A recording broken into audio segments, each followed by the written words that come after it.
ஒரு பெரியவர் என்கிட்ட வந்து கேட்டார், இப்பதான் நீங்க 28 பேர் கொண்ட கூட்டத்தை முடிச்சிருக்கிறீங்க, என்ன முடிவு எடுத்தீங்கன்னு. மிகப்பெரிய ஒரு அதிர்ச்சியும் ஆச்சரியமாக இருந்தது. ஏன்னா 100% தமிழக மக்களை நம்மளுடைய தலைவர் அவர்கள் அரசியல் வழிபடுத்தியிருக்கிறார். ஏன்னா ஒரு கூட்டம் நடந்து 2 மணி நேரத்தில் அந்த கூட்டத்தில் என்ன நடந்துச்சு, 28 பேருன்னு ஒரு நிர்வாக குழுன்னு சொல்லி ஒருவர் என்னிடம் கேட்கிறார் என்றால், இந்த 15, 16, 20 வருஷத்துல இதான் நான் பார்ப்பது முதல் முறை. தலைவருடைய சுற்றுப்பயணம் எல்லாம் ஒவ்வொரு நாளும் சிறப்பாக சென்று கொண்டிருந்த போதுதான் இந்த கரூர் பெரும் துயரம் நம்ம எல்லாம் வாட்டி வந்தது. இதுல இருந்து நம்மளும் சாதாரண இந்த திமுக மாதிரியான இந்த 1.5 லட்சம் பேர் 2009 மறைந்தார்கள்.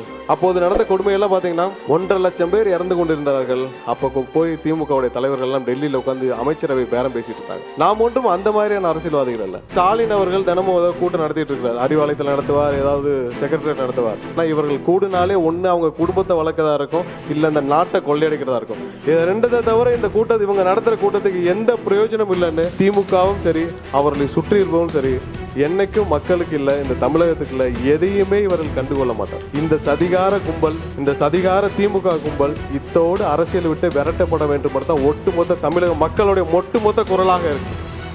நம்ம பொதுச் செயலாளர் பேசிட்டு இருக்கப்ப சொன்னார், நம்மளுடைய கட்சி ஆரம்பித்து 2 வருடம் 7 மாதங்கள் ஆகிவிட்டது என்று. இந்த 2 வருட 7 மாதத்தில் தமிழக மக்கள், அதாவது கோடிக்கணக்கான தமிழக மக்களுக்கு நம்மளுடைய தலைவர் அவர்கள் நம்பிக்கையை விதைத்திருக்கிறார். என்ன நம்பிக்கையான ஒரு மாற்றத்தை வர வேண்டும், இந்த மொத்த சிஸ்டம்ல இப்படி ஒரு புறையோடு கிடக்கிற இந்த சிஸ்டம்ல இருந்து ஒரு மாற்றம் வர வேண்டும் என்ற நம்பிக்கையை விதைத்திருக்கிறார். ஒவ்வொரு நாளும் நம்மளுடைய தமிழக வெற்றி கழகத்தின் நிர்வாகிகள், நம்மளுடைய தலைவர் மற்றும் தலைவரின் உரை, தலைவரின் செயல்பாடுகள் ஒவ்வொன்றையும் தமிழகம் மட்டுமல்ல இந்தியா முழுவதும் உற்று நோக்கி பார்த்து வருகிறார்கள். ஒரு சின்ன உதாரணம் சொல்றேன். கடந்த வாரம் 28 பேர் கொண்ட ஒரு நிர்வாக குழுவை தலைவர் அவர்கள் அறிவித்தார். அந்த நிர்வாக குழு கூட்டம் அடுத்த நாள் முடித்துவிட்டு, நம்மளுடைய பொதுச் செயலாளர் தலைமையில் முடித்துவிட்டு மதுரைக்கு தேவர் ஜெயந்திக்காக போயிட்டு இருந்தோம். அப்ப நடுவில் தேநீருக்காக ஒரு இடத்துல நிப்பாடி இருந்தப்ப ஒரு பெரியவர் என்கிட்ட வந்து கேட்டார், இப்பதான் நீங்க 28 பேர் கொண்ட கூட்டத்தை முடிச்சிருக்கிறீங்க, என்ன முடிவு எடுத்தீங்கன்னு. மிகப்பெரிய ஒரு அதிர்ச்சியும் ஆச்சரியமாக இருந்தது. ஏன்னா இப்ப நிறைய பேர் பேசுறப்ப சொன்னாங்க அரசியல் வழிபடுத்தணும்னு. கிட்டத்தட்ட 80 இல்லை 90% இல்லை 100% தமிழக மக்களை நம்மளுடைய தலைவர் அவர்கள் அரசியல் வழிபடுத்தியிருக்கிறார். ஏன்னா ஒரு கூட்டம் நடந்து 2 மணி நேரத்தில் அந்த கூட்டத்தில் என்ன நடந்துச்சு, 28 பேருன்னு ஒரு நிர்வாக குழுன்னு சொல்லி ஒருவர் என்னிடம் கேட்கிறார் என்றால், இந்த 15, 16, 20 வருஷத்துல இதான் நான் பார்ப்பது முதல் முறை. இவர் தினமும் திரு ஸ்டாலின் அவர்கள் தினமும் கூட்டம் நடத்திட்டு இருக்கிறார். அறிவாலயத்தில் நடத்துவார், ஏதாவது செக்ரட்டரியேட் நடத்துவார்.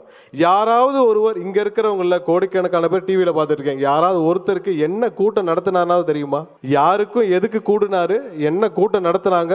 ஏனென்றால் மொத்த மக்களும் இவர்கள் மீது எந்த நம்பிக்கையும் இல்லாமல் இருக்கிறார். ஏன்னா இவர்கள் கூடினாலே ஒன்று அவங்க குடும்பத்தை வளர்க்கதா இருக்கும், இல்லை இந்த நாட்டை கொள்ளையடிக்கிறதா இருக்கும். இது ரெண்டதை தவிர இந்த கூட்டத்தை இவங்க நடத்துற கூட்டத்துக்கு எந்த பிரயோஜனம் இல்லைன்னு மக்கள், அரசியலை விட்டு ஒதுங்கியிருந்த மக்கள் இன்று ஒவ்வொரு நகர்வையும், தமிழக வெற்றி கழகத்தின் ஒவ்வொரு நகர்வையும் பார்ப்பதற்கு காரணம் அவர்களுக்கு அனைவருக்கும் தலைவர் மீது முழு நம்பிக்கை. 2026 நாம் காப்பாற்றப்படுவோம் என்ற நம்பிக்கை அவர்களுக்கு வந்திருக்கிறது. தலைவருடைய சுற்றுப்பயணம் எல்லாம் ஒவ்வொரு நாளும் சிறப்பாக சென்று கொண்டிருந்த போதுதான் இந்த கரூர் பெரும் துயரம் நம்ம எல்லாம் வாட்டி வதைத்தது. இதுல இருந்து நம்மளும் சாதாரண இந்த திமுக மாதிரியான இந்த 1.5 லட்சம் பேர் 2009 மறைந்தார்கள். அதுல இருந்து பல பேர், அதுல தான் புதிதாக அரசியல் வந்தவர்கள், நான் உட்பட. அப்போது நடந்த கொடுமையெல்லாம் பாத்தீங்கன்னா 1.5 லட்சம் பேர் இறந்து கொண்டிருந்தார்கள். அப்போ போய் திமுகவுடைய தலைவர்கள் எல்லாம் டெல்லியில உட்காந்து அமைச்சரவை பேரம் பேசிட்டு இருந்தாங்க. நாம் ஒன்றும் அந்த மாதிரியான அரசியல்வாதிகள் அல்ல. ஒவ்வொருவரும் இந்த 41 குடும்பங்களை நினைத்து கிட்டத்தட்ட இப்போ இல்லை, இன்னும் பல ஆண்டுகள் அவர்களோடு கண்டிப்பாக துணை நிற்போம். நாம் ஒன்றும் திமுகவோ இல்லை மற்ற கட்சியோ இல்லை.